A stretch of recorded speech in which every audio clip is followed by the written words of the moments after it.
Dice así: Oídme los que seguís la justicia, los que buscáis a Jehová. Mirad a la piedra de donde fuisteis cortados y al hueco de la cantera de donde fuisteis arrancados. Isaías 51:1.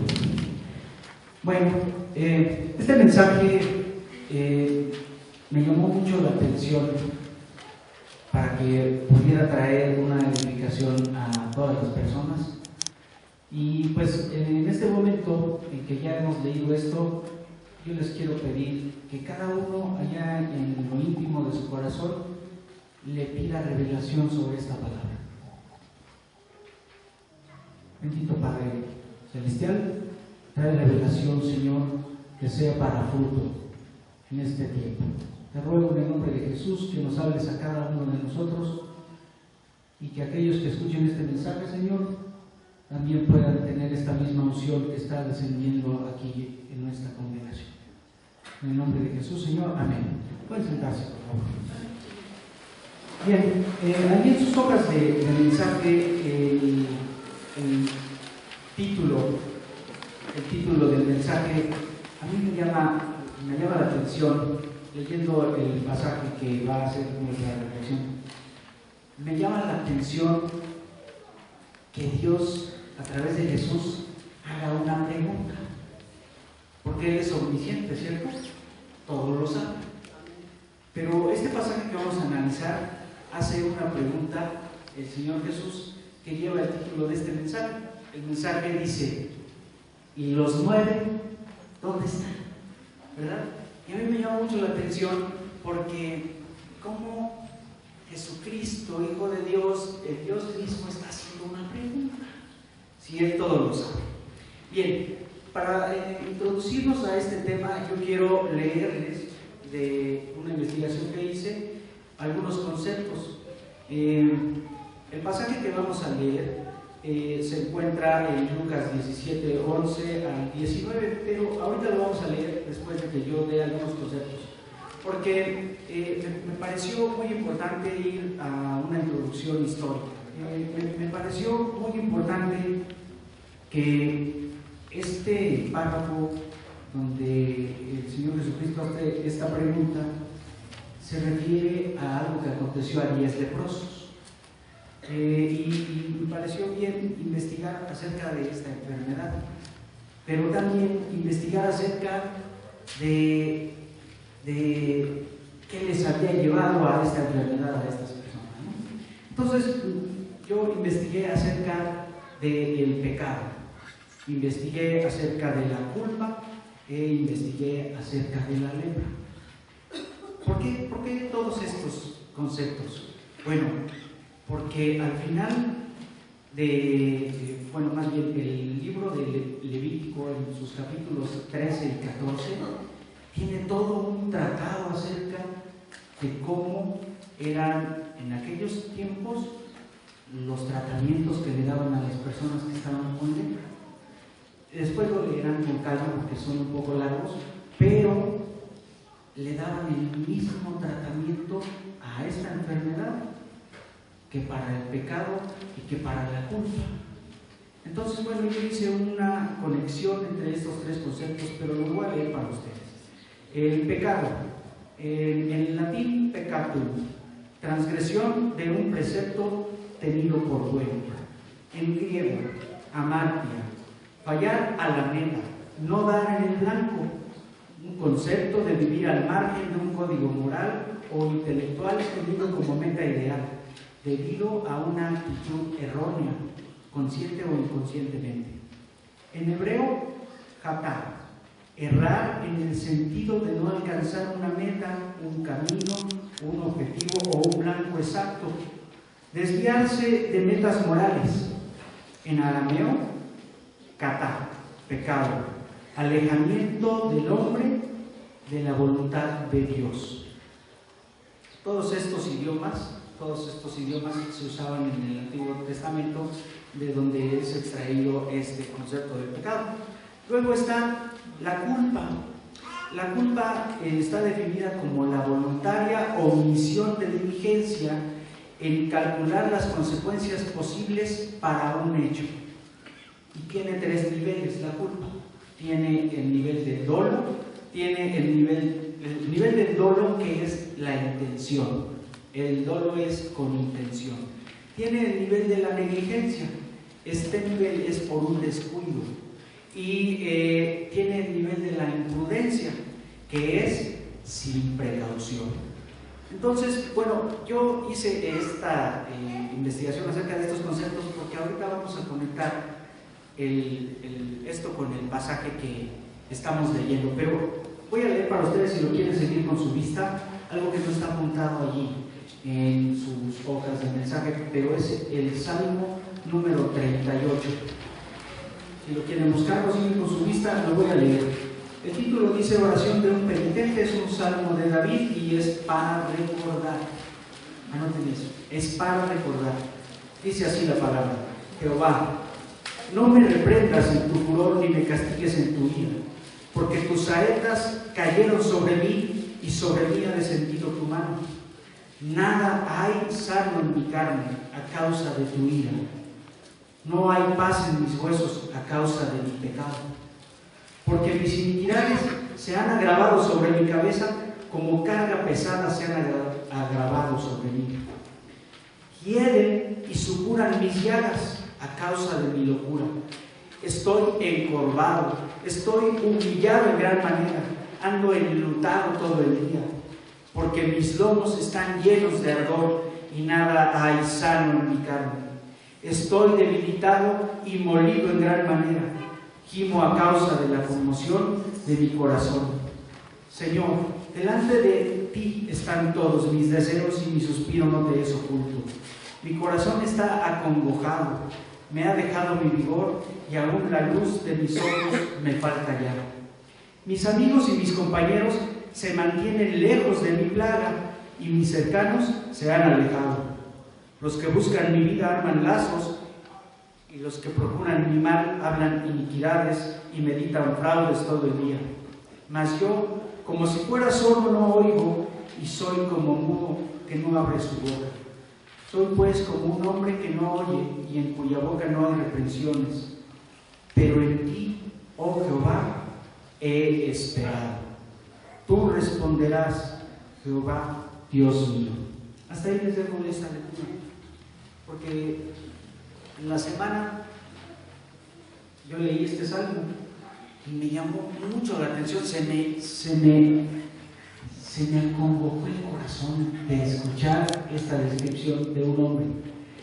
Y como ya había elegido el mensaje que íbamos a analizar aquí hoy, entonces me estaba imaginando en mi mente a un leproso. La descripción de este salmo es totalmente compatible con los leprosos.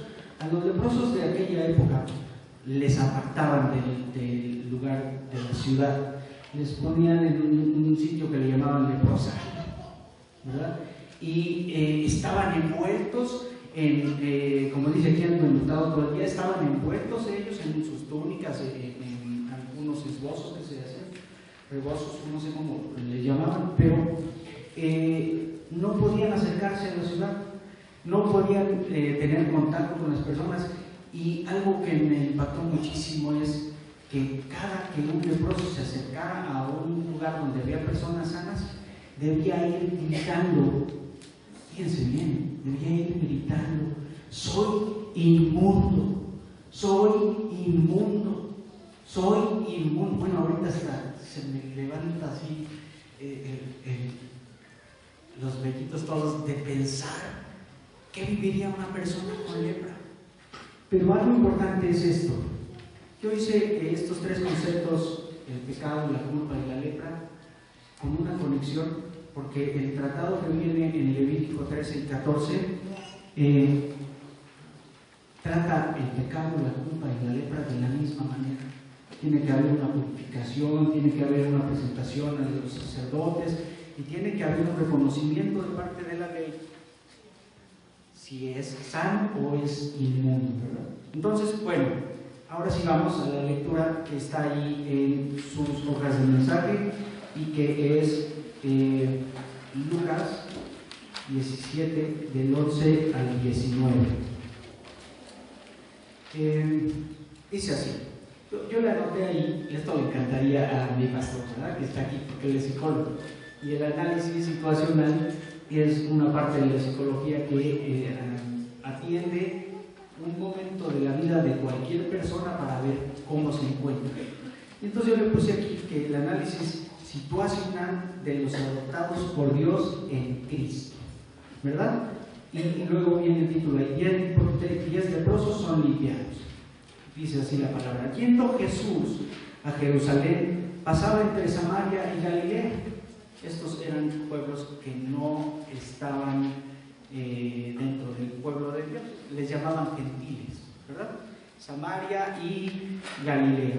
Y al entrar en una aldea le salieron al encuentro 10 hombres leprosos, los cuales se pararon de lejos, porque así tenían que hacer, ellos no podían acercarse a las personas, y alzaron la voz diciendo: Jesús, Maestro, ten misericordia de nosotros.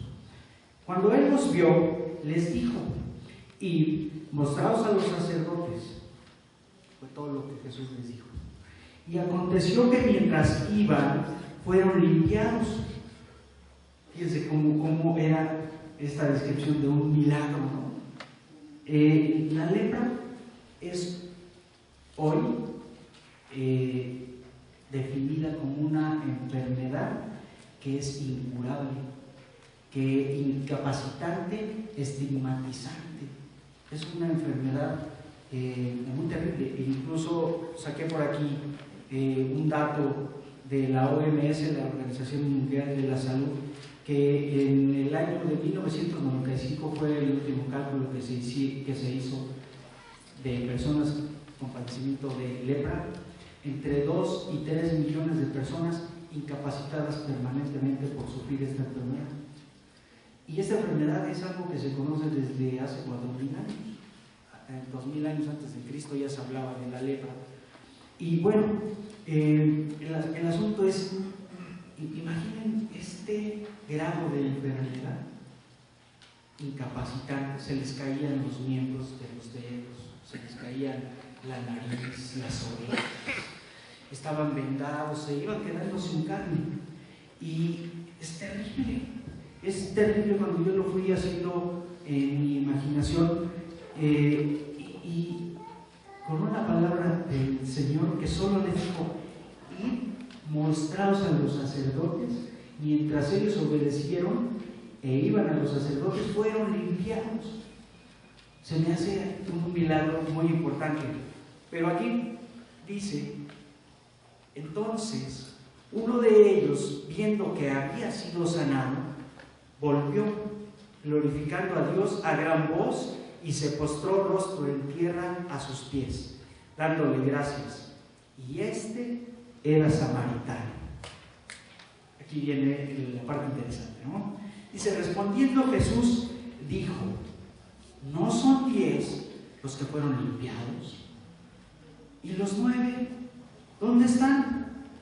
No hubo quien volviese y diese gloria a Dios, sino este extranjero. Y le dijo: levántate, tu fe te ha salvado. ¿Verdad? Bueno, leyendo esto entramos en el análisis de por qué, la razón de este mensaje. Dice Jesús respondiendo que como solo uno de 10 de un milagro tan grande regresó a darle gloria a Dios.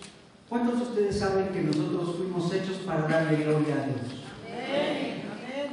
Somos hechos, dice ahí su hoja de mensaje en Isaías 43, el 7 y el 11, que todos los llamados de mi nombre, para gloria mía los he creado, y los formé y los hice.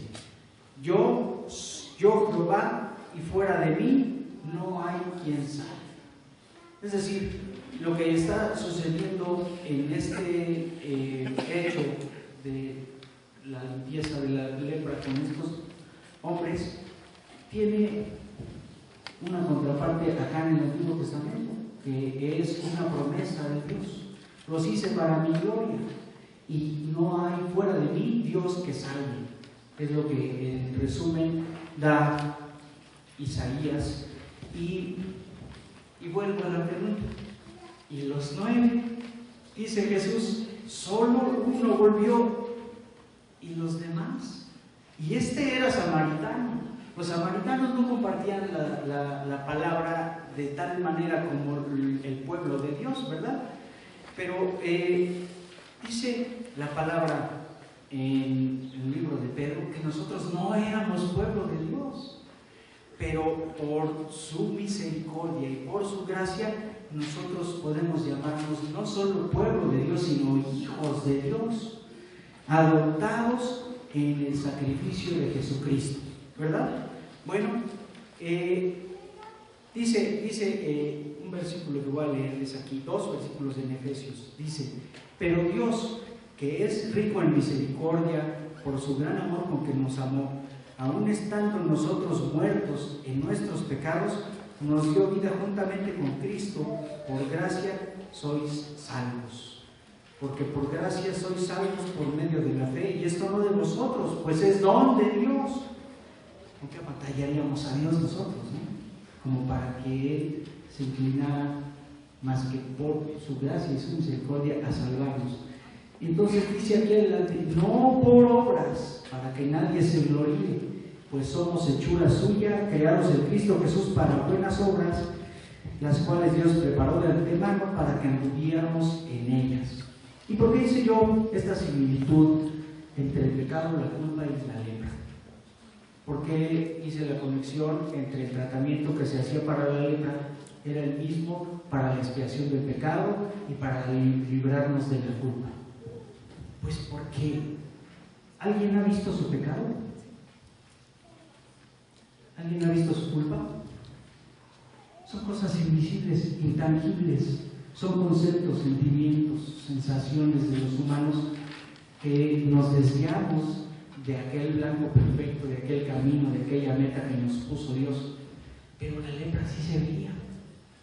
Nosotros somos seres que tenemos espíritu, alma y cuerpo, y que las cosas espirituales tienen una manera de manifestarse en este mundo.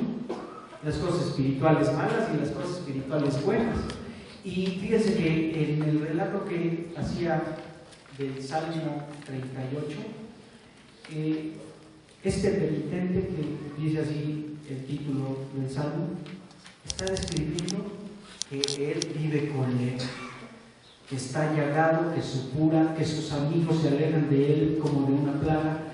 Y nosotros, si tomamos esta comparación de pecado, de culpa y la lepra, espiritualmente, antes de venir a Cristo estábamos leprosos, ¿no? Estábamos desviados del blanco, teníamos pecado, teníamos culpa, porque habíamos fallado voluntaria e involuntariamente. Lo habíamos hecho algunos con dolo, lo habíamos hecho algunos por negligencia, lo habíamos hecho algunos por equivocación, pero todo estaba mostrado en el ámbito espiritual, como acá en este relato se mostraban los leprosos. Era visible, ¿verdad? Me encanta como dice aquí David, Salmo de David, imagínense, porque mis iniquidades se han agravado sobre mi cabeza. Iniquidades es lo mismo que pecar, iniquidades es lo mismo que fallar. Y él habla, yo me imagino a David haciendo este salmo en el espíritu, hablando de su espíritu, y él en mis llagas supuran mis heridas a causa de mi locura, ¿verdad? De mi desviación. Y entonces, bueno, a mí me pareció muy importante saber qué es lo que había pasado con los 9. ¿Quieren saber? ¿Sí? Vamos adelante con este mensaje. Nosotros vemos en el libro de los Gálatas, de Pablo a los Gálatas, en sus versículos 19 al 21 del capítulo 5, la descripción de las obras de la carne. Lo voy a leer aquí para ustedes. Dice: manifiestas son las obras de la carne, que son adulterio, fornicación, inmundicia, lujuria, idolatría, hechicerías, enemistades, pleitos, celos, iras, contiendas, divisiones, herejías, envidias, homicidios, borracheras, orgías y cosas semejantes a estas. En cuanto a esto, les advierto, como ya les he dicho antes, que los que practican tales cosas no heredarán el reino de Dios. Suena como todo un rico surtido de comportamientos humanos, ¿cierto? Están aquí porque la palabra es verdad, están definidos exactamente como lo que hacemos. ¿A quién dijimos que estamos hechos para darle gloria? A Dios. ¿Alguno ha desviado su caminar en Cristo para darle gloria a otra cosa? Yo me hice estas preguntas. Quisiera que se las lleve consigo, ¿verdad? Me hice estas preguntas porque la palabra es verdad. La palabra es una espada de dos filos que discierne, que separa, que penetra. Y leía yo allí en el segundo libro de Pedro, dice: y la puerta lavada vuelve a revolcarse en el cielo, y el perro va a comer su vómito. Y todo esto me estuvo sacudiendo toda la semana, porque yo fui salvo por fe, por la fe de Jesucristo, pero por la misericordia de Dios. Un día alguien vino a mi vida y me dijo: todos tus pecados, si tú crees en Jesucristo, te son perdonados. ¿Le suena conocido a alguien? ¿Y qué creen que pasó conmigo? A lo mejor hice alguna de todas estas cosas que dice aquí, que son manifiestas obras de la carne. Una fiestecita con los compadres, con los amigos, ¿no? Una salidita de noche, una pequeña envidia a aquel que tiene más que yo, a aquel que muestra una cara feliz cuando yo no puedo. Aquí empezó a decir que había contiendas, que había iras. De repente a mí se me sueltan los ramos, ¿verdad? El pobre de mi familia. Entonces, en todas estas cosas yo no tenía conciencia de que iba cayendo otra vez, como dice este proverbio de Pedro, ¿verdad? Pero dice aquí que Dios sabe todo lo que sucede y conoce mi corazón. Dice: y esta es la condenación, la luz vino al mundo, pero los hombres amaron más las tinieblas que la luz, porque sus obras eran malas. Algunos dicen: vamos allá a los cubitos, ¿no? Entonces, pensando que Dios no nos ve ahí, hemos cometido cosas que no le agradan a Él. Pero yo sigo viendo en la palabra que la misericordia y el amor de Dios por los pecadores es más grande que cualquier pecado. Es más grande que cualquier transgresión y que cualquier cosa sucia y que cualquier tiniebla. Y esto me trae mucho ánimo. Dice aquí que hoy es el día que hizo Jehová y que le busquemos mientras pueda ser allá, ¿verdad? Hace unos días nosotros tuvimos un desperfecto en la cocina y se está golpeando una llave. Y mi esposa y yo conocemos a una persona que pudiera reparar esta falla, y a través de su esposa le pedimos que fuera a hacernos un presupuesto y cambiar esta llavecita o un empalme o qué sé yo. Y él quedó de ir el domingo pasado. El domingo pasado, después de que estuviéramos aquí en la congregación, lo íbamos a ver. Y no llegó. Por muchas razones las personas fallan. Se les ponchó una llanta, se les cayó la abuelita, no sé. Muchas cosas pueden usarse como un pretexto para no hacer lo que yo ya dije. Pero este hombre, en la mañana siguiente del domingo pasado, recibimos una llamada telefónica. Era su esposa y estaba disculpándose de que no fue y de que tampoco iba a ir a ella a una reunión de trabajo porque él había fallecido. Entonces decía en esta llamada Rosalba, que Dios le dé consuelo en su corazón, que él, Fernando se llamaba, había estado diciendo que no había podido venir a la casa de la señora Natalia y que le había encargado un trabajo y lo sorprendió la muerte. Pero hoy nosotros tenemos la bendición de Dios de estar con vida y de buscarle hoy, que puede ser hallado, porque la vida es como una neblina, de repente aparece y luego desaparece.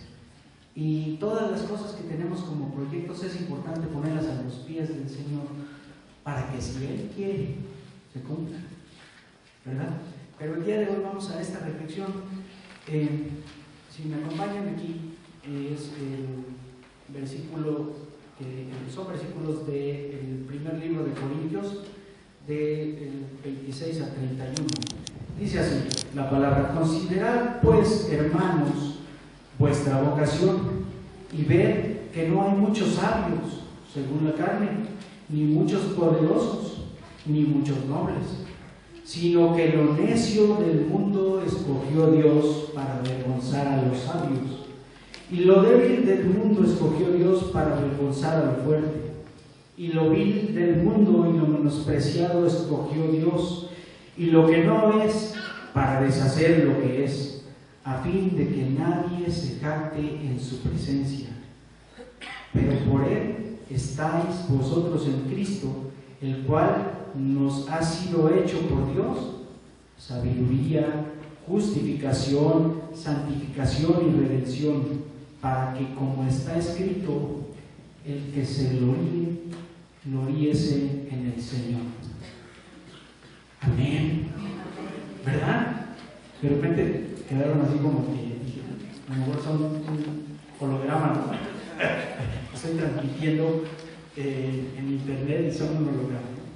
No, a mí todos estos versículos que estuve leyendo, todos estos pasajes de la palabra, me estaban sonando en mi cabeza muy fuerte, pero estaban llegando a mi corazón, porque decía David en este salmo: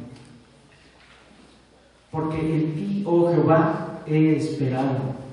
Tú responderás, Jehová, Dios mío. ¿Quién es nuestra salvación? Dios. Dios es nuestra salvación y nosotros hemos esperado en Él. Y nosotros veníamos de una condición que yo comparé con la lepra, pero esa era nuestra condición espiritual. Y nosotros hemos llegado a volver al viejo hombre. Nosotros hemos tenido otra vez los hábitos que nos llevaron a tener una conducta desviada de la voluntad de Dios, que significa pecado. Y todos los días la misericordia de Dios es nueva, y es nueva, aunque dice en otro párrafo que es eterna. Si nosotros tuviéramos el consuelo y la esperanza en esa palabra que dice que la misericordia de Dios es eterna, bueno, pues ya me la dio, ¿no? Pero ¿por qué la palabra de Dios dice que la misericordia de Dios es nueva cada día? Porque cada día nosotros le fallamos, porque cada día nosotros necesitamos venir a esta misericordia de Dios para ser nuevamente hechos justificación, santificación, sabiduría, ¿verdad? Que son cosas que da Dios para gloria de Él, porque el que se gloríese en el Señor. Pero aún así, hay alguien que se porte bien, ¿cierto? Hay alguien que cuida a su familia, hay alguien que cuida a su persona, hay alguien que cuida sus modales, hay alguien que cuida sus palabras, hay quien no sale a emborracharse, hay quien hace ejercicio, que cuida su alimentación, hay quien duerme a sus horas. ¿Cierto o no? Sí, hay gente así, ¿verdad? Y como ir poniéndose medallitas, como, sí, ¿no? Palmita, sí, ya cumplí, aquí lo tengo, tienen bienes, hacen casas, tienen reconocimiento social, tienen empresas, y todo esto se va volviendo como un escudo, ¿no? Se va volviendo como un muro, como una fortaleza, porque se están dando gloria a ellos mismos. Porque tú te puedes acercar a una persona. ¿Ustedes han notado que el estado de ánimo es visible en el rostro de una persona? ¿Sí? ¿Han visto a alguien así? Dice mi pastor con cara de perro empachado. ¿Han visto a alguien con cara de pitbull? ¿Sí? ¿Han visto a alguien así? ¿Sí? Y tú te acercas y les preguntas, ¿cómo estás? Bien, estoy bien, ¿no? Y es que a través del autorreconocimiento y la propia gloria de las cosas que vamos haciendo, nosotros vamos haciendo un muro. Dice la palabra que nosotros debemos ir por el Espíritu derribando argumentos y toda altivez que se levanta contra el conocimiento de Dios y llevando cautivo todo pensamiento a la obediencia a Cristo, para que nosotros tengamos comunión con Él. A mí se me hace tan importante hoy decir, ¿quién sabe qué es la era de la comunicación? Tú agarras tu teléfono y te conectas con China, con Arabia, con tu suegra, con tu hermana, con quien sea, a la hora que sea. Ahora yo veo las reuniones familiares y todos hablan por su teléfono. ¿Cómo estás? Bien, ¿no? Se están contestando los mensajes, el WhatsApp y el Facebook y todo esto. Y es la era de la comunicación inmediata. Pero ¿dónde está la comunión con Dios? Está en medio de un muro de argumentos, de altivez y de malas actitudes hacia nuestro Señor.